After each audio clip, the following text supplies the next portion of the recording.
السلام علیکم every one. سو آج کا جو ہمارا پوڈ کاسٹ ہے اس کا ٹاپک ہے انسانی حقوق اور وومن رائٹس کے اوپر ہم بات کریں گے, اقلیتوں کے بارے میں اور پاکستان کے جو انسانی حقوق کی جو چیزیں ہیں ان کے اوپر بات کریں گے. تو ہمارے ساتھ آج کے گیسٹ موجود ہیں سر وہاج, جنہوں نے CSE 2023 کوالیفائی کیا اور ان کی لوکیشن ہوئی ہے PCS میں اور آل پاکستان 64 پوزیشن حاصل کی. السلام علیکم سر. وعلیکم السلام. Thank you so much for giving. الحمد للہ سر, کیسے ہیں آپ؟ I'm fine. تو thank you so much for giving us time. So آج ہم اسٹارٹ کرتے ہیں آج کا پوڈ کاسٹ. تو ہمارا پہلا کویشچن ہوگا کہ انسانی حقوق کون کون سے ہیں؟ کچھ بنیادی انسانی حقوق ہیں جس طرح right to education, right to life, right to property, right to justice, right to dignity and right to آپ کہہ سکتے ہیں fair treatment of all people irrespective of colour, caste, creed, race, ethnicity. یہ کچھ بنیادی حقوق ہیں. اس میں اور بھی بہت سارے آتے ہیں لیکن یہ کچھ میں نے 7 مینشن کر دیا. اچھا, اگر ہم پاکستان کے آئین کے اکارڈنگ انسانی حقوق کی بات کریں تو وہ کون سے ہوں گے؟ پاکستان کے آئین کے اندر فرام آرٹیکل 8 ٹل 28 حقوق بیان کیے گئے ہیں, رائٹس وغیرہ, جس کے اندر right to education, free education, right to equality, freedom with respect to access to public places, freedom with respect to access to public jobs, right to کہہ سکتے ہیں right to dignity, no person shall be enslaved. یہ multiple اس میں rights ہیں. Even arrest کے بھی آپ اس کے رائٹس آپ کو دیے ہوئے کہ no person can be arrested without a warrant within 24 hours, he has to be presented before the magistrate. یہ ملٹیپل آرٹیکل خالی 9 کے اندر یہ بیان کیا گیا ہے. تو یہ پاکستان کے آئین یہ حقوق دیتا ہے. جو بنیادی حقوق ہیں پاکستان کے آئین کے اندر وہ دیے گئے ہیں. Even protection of culture, language اور اسکرپچرز یہ بھی پرووائڈڈ ہے. تو پاکستان کا آئین جو ہے وہ کہہ سکتے ہیں آپ کے تمام جو بنیادی رائٹس ہیں میرے ذہن کے اندر ان کو کیٹر ٹو کرتا ہے. اچھا, بیسیکلی ہم دیکھتے ہیں کہ ہمارے آئین کے اندر سارے رائٹس ہیں, لیکن جب ہم آن دی گراؤنڈ ریالٹی کے اوپر بات کرتے ہیں تو یہ رائٹس ہمیں کہیں امپلیمنٹ ہوتے ہوئے نظر نہیں آتے. تو ایسا کیوں ہو رہا ہے؟ ایسا اس لیے کہ ملک میں پولیٹیکل انسٹیبلٹی ہے. اوکے. جب ایک لیڈر جو ہے وہ کچھ ٹائم تک نہیں رہ پاتا تو rather then he and his cabinet they decide to make new laws, they give time to that particular laws.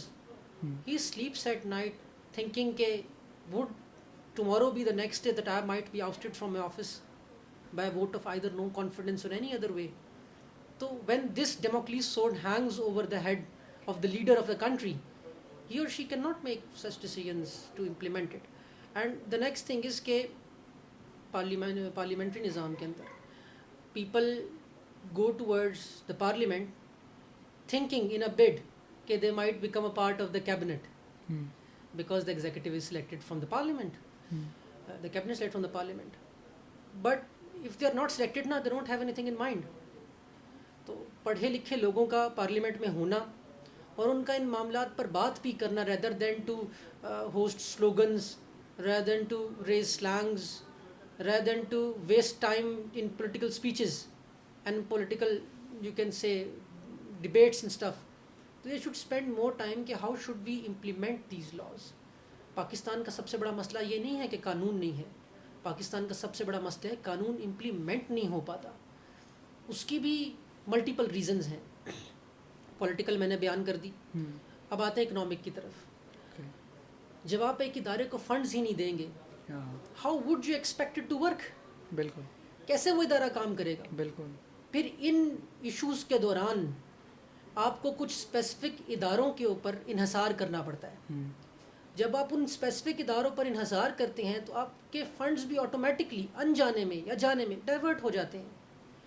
تو میں یہ سمجھتا ہوں کہ ان اداروں کو سپورٹ کرنا چاہیے جن کا کام ہے یہ لاز امپلیمنٹ کرنا, whether it be through economic funnelling کہ آپ ان کو فنڈز فنل کریں, they should be properly trained, اور ان اداروں کے اندر باہر سے لوگوں کا آنا منع کر دیں.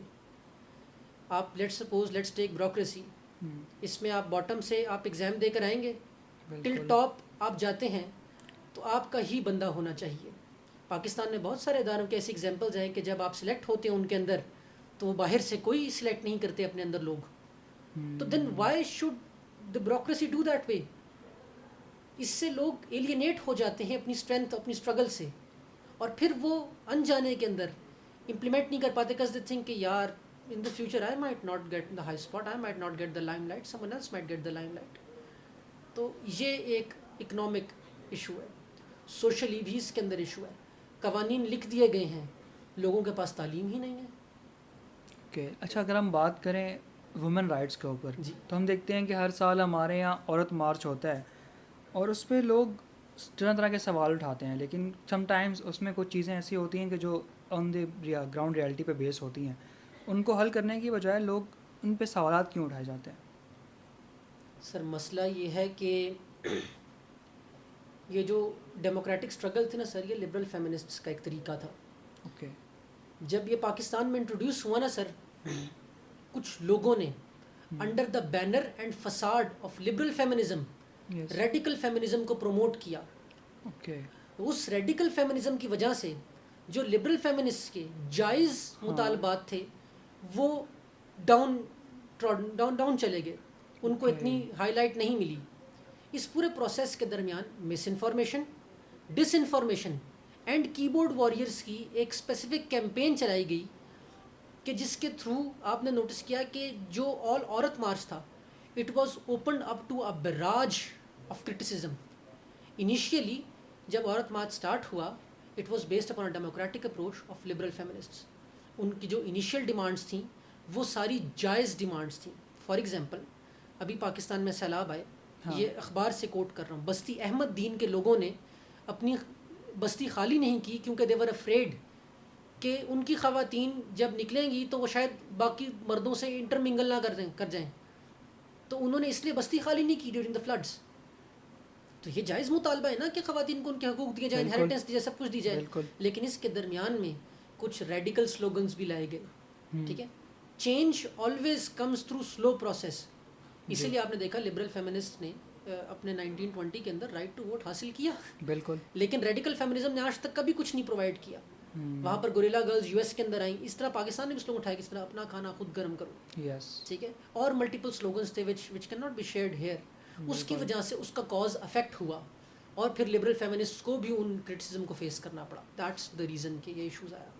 اچھا, ہم دیکھتے ہیں کہ پاکستان کے آئین میں جیسے مسلمس کے لیے رائٹ ہیں ویسے ہی اقلیتوں کے لیے رائٹس ہیں, جیسے لکھا انسانوں کی ہیومنس کے رائٹس ہیں نا, تو ہم دیکھتے ہیں کہ ہمارے وہاں پاکستان میں اقلیتوں کو اس طرح رائٹس نہیں دیے جاتے. ان کے گرجا گھر جلا دیے جاتے ہیں, ان کے مندر جلا دیے جاتے ہیں. ایک بہت ہی مشہور اسکینڈل تھا کہ ہندو گرلس کو کنورٹ کیا جا رہا ہے فورسفلی, اور ان لوگوں کو گرلس کنورٹ کیا جا رہا ہے, اور ساری چیزیں ہوتی ہیں. تو اسی کیا وجہ ہو سکتی ہے اس کی؟ ان قرآن اللہ almighty Cs in 1770 indeed we have dignified the children of Adam, we have carried them to land and sea and have granted them with gifts. ایک اور جگہ اللہ تعالیٰ قرآن پاک میں فرماتے ہیں کہ had we not kept a check upon people with the means of other people, surely there would have been destroyed synagogues, churches, اور انہوں نے اس میں ملٹیپل مذہبی جگہوں کا ذکر, اینڈ میں ماسکس کا ذکر کیا. بالکل. تو مائنورٹیز کے حقوق اسلام کے اندر بہت ویل ڈیفائنڈ ہے, ذمیز کے حقوق بہت ویل ڈیفائنڈ ہیں. مسئلہ سر وہاں پر آتا ہے, again towards your first question, ہم اس کو امپلیمنٹنگ, یہاں پر مسلمس کے حقوق نہیں ہیں سیٹل ہو رہے, نان مسلمس تو دور کی بات ہے. اور یہی ریزن ہے کہ سول سروسز کے اندر اگر آپ ایلوکیشن ویکینسیز دیکھیں 400 سم تھنگ کچھ پلس سیٹس آتی ہیں, 250 سم تھنگ کچھ دے آر فار مائنورٹیز. بالکل. وائی از دا ریزن کہ why are we are not seeing more Hindus more Christians? بالکل. اونلی ون آنسر سر, مذہب میں بلیو کرتا ہوں کہ آپ کا اور اللہ کا معاملہ ہے, بے شک, آپ اور اس ذات کا معاملہ ہے, بے شک. ٹھیک ہے. تو اب ڈر یہ رہتا ہے کہ کون کب کافر کہہ کر مار دے, شہر کا شہر مسلمان بنا پھرتا ہے. تو مسئلہ یہ ہے کہ ہم لوگ جو ہے نا وہ الٹریسی اور lack of effective and efficient implementation, ان دو ریزنس کی وجہ سے مسلمانوں کے جو ہماری میجورٹی ہے اس کے تو حقوق ہوتے ہی نہیں نا. مائنورٹی تو اس سے بھی زیادہ ڈاؤن ٹراڈن ہو جاتی ہے in areas of Sindh where they are people like that. تو but Pakistan is not the only country in India, you see it as well, you see minorities are being treated very badly in U K as well. Even Poland کا جو جو head تھا ان کا, اس نے کہا, I am quoting him exactly at European parliament, he said we do not want your engineers, we do not want your doctors, it is a matter of fact that Poland has the lowest crime rate. Okay. ٹھیک ہے. تو آپ کو ہر جگہ ethno سینٹرسزم نظر آتا ہے، اور اس ایتھنو سینٹرسزم کی وجہ سے آپ کو مائنورٹیز ڈاؤن ٹراڈن نظر آتی ہیں. پاکستان میں یہ فنومنا ہے، اس کی ریزن وہی ہے جو ہم نے پریویسلی ڈسکس کی. لیکن Pakistan is not wholly and solely Pakistan میں یہ ہو رہا ہے، اور جگہ بھی ہو رہا ہے. تو یہ تو اس بات کی جسٹیفیکیشن نہیں ہوئی کہ فلاں جگہ پہ ہو رہا ہے، فلاں جگہ پہ ہو رہا ہے، تو وہ جیسے وہ کہتے ہیں نا ادھر ادھر کی تو بات کر بتا کا فلاں کیوں لٹا، تیری راہبری کا سوال ہے. کی بات بالکل لاجیکل ہے. پاکستان میں آپ کو ریزنس تو میں نے بتا دیے، وہی ریزنز ہیں. تو ہم کہہ سکتے ہیں کہ ایجوکیشن جو ہے وہ اس چیز کو اوور کم کر سکتی ہے. ایک اور چیز اعتزاز احسن صاحب نے ایک اسپیچ 2008 یا 7 میں کی، اینڈ ہی سیڈ دنیا کی تاریخ گواہ ہے عدل بنا جمہور نہ ہوگا، عدل ہوا تو دیس ہمارا کبھی بھی چکنا چور نہ ہوگا. عدل بنا کمزور ادارے، عدل بنا کمزور اکائیاں، عدل بنا بے بس ہر شہری، عدل بنا ہر سمت دہائیاں. بالکل. دنیا کی تاریخ میں لوگوں کب کوئی منصف قید ہوا ہے؟ بے شک. تو آپ عدل کا نظام لائیں. ٹھیک ہے، ایجوکیشن، سروس ڈلیوری، عدل، جمہوریت، تمام معاملات ول بی اوکے. انشاءاللہ. یہ پاکستان کے روٹ مسائل ہیں، جو کہ پتھر کے نیچے سے بھی اگر آپ دیکھیں نا، ایک پلانٹ پتھر کے کریوس کے اندر چلا جائے، وہ گرو کرتے کرتے پتھر کو بھی 2 پارٹ میں سپلٹ کر سکتا ہے. بے شک. اسی وجہ سے آپ نے دیکھا 71 میں ہم ایک مشکل سے گزرے، وہ یہی ریزن تھی کہ سب نیشنلزم مین اسٹریم نیشنلزم میں کنورٹ ہوا، بیسڈ اپون دا فنڈامنٹل 5 جو اسٹیٹ نہیں دے سکی: welfare, justice, order, safety and protection. Freedom, protection, freedom, same thing. یہ مسائل ہیں جو مائنورٹیز کے لیے زیادہ ان پہ آتے ہیں اوبیسلی، کیونکہ وہ اور بھی کم ہے تو ان کی وائس اور بھی کم سنی جاتی ہے. تو اس طرح کر کے بندہ میگنانیمس افیکٹ نظر آتا ہے آپ کو اس کا. چلیں ہم لاسٹ کوشچن پہ آتے ہیں. تو I would like to keep it brief. تو ایسے بتا سکتے ہیں کہ حکمران تو بدلتے ہیں، حکومتیں بدلتی ہیں، لیکن حالات اسٹل دا سیم 75 ایئر سے وہی چیزیں ہم فیس کر رہے ہیں. Politics of protest, politics of propaganda, religion centre politics. بالکل. یہ وہ کچھ وجوہات ہیں جس کی وجہ سے حکومتیں گرتی پلٹتی رہتی ہیں، تختے الٹتے رہتے ہیں، ایوان اقتدار میں لوگ آتے ہیں اور جاتے رہتے ہیں. یہی وجہ ہے کہ ایک وقت کی چھلنی ہے، وہ چل رہی ہے. اگر یہ پولیٹیکل پروسیس چلنے دیا جائے sir, I am not seeing one party is superior than the rest, I am all seeing کہ I respect your point of view, you should respect my point of view. بالکل. آپ political party کو vote دیں، آپ کے vote کی قدر کی جائے. وہ پولیٹیکل پارٹی سروس میں آئے، اس فیلڈ کے اندر آئے، ایوان اقتدار میں آئے، پاور کوریڈورز میں آئے، وہاں پر آپ دیکھیں اس کو ناپیں سروس ڈلیوری سے. اور وقت کی چھلنی ایسی سخت ہے نا سر کہ 3-4 بار یہ پروسیس چل پڑے نا sir, automatically it will shift everything. بالکل. ابھی ایشو یہ ہے کہ sympathy vote, no one knows کہ میں کس کے ہاتھ پہ اپنا لہو تلاش کروں کہ سارے شہر نے پہنے ہوئے ہیں دستانے. بالکل. تو یہ ایشو ہے. تو کہیں نہ کہیں عوام ڈیسائیڈ ہی نہیں کر پاتی کہ یار میں کس کو ووٹ دوں، اور جو لیڈر آتا ہے وہ زیادہ خوفزدہ ہوتا ہے کہ شاید کل کو میری کرسی نہ چلی جائے. اس سے 2 آپ کو نظر آتے ہیں معاملات. ایک تو leaders long term policy making نہیں کر سکتے. اگر آپ ایجوکیشن سیکٹر کو دیکھیں، ہم نے کتنی ایجوکیشنل پالیسیز لائے. بالکل. ایک in my point of view Bhutto صاحب کی educational policy was very great. 73 کی جو پالیسی تھی، in my point of view, others can differ. ٹھیک ہے، ہم یہ نہیں کر پاتے، لیڈرز ہمارے لانگ ٹرم سوچ پاتے. دوسرا ہے وہ فوکس کرتے ہیں ایسے پروجیکٹس کی طرف جو کہ نظر آئیں، ویزیبل ہوں. I am a great believer کہ blood and they shall come. ٹھیک ہے، بٹ اس کا نقصان کیا ہوتا ہے؟ ایک پولیٹیکل پارٹی نے کچھ بنایا، دوسری پولیٹیکل پارٹی نے 4 سال اس کو کرٹیسائز کیا، 5ویں سال انہوں نے بھی وہی کام کیا. ٹھیک ہے، تو لائک پارٹیز آپس میں بھی ڈیسائیڈ نہیں کر پاتی کہ یار میں نے عوام کے لیے کام کرنا ہے، یا میں نے سیٹ بچانی ہے، یا میں نے کوئی پالیسی میکنگ کرنی ہے.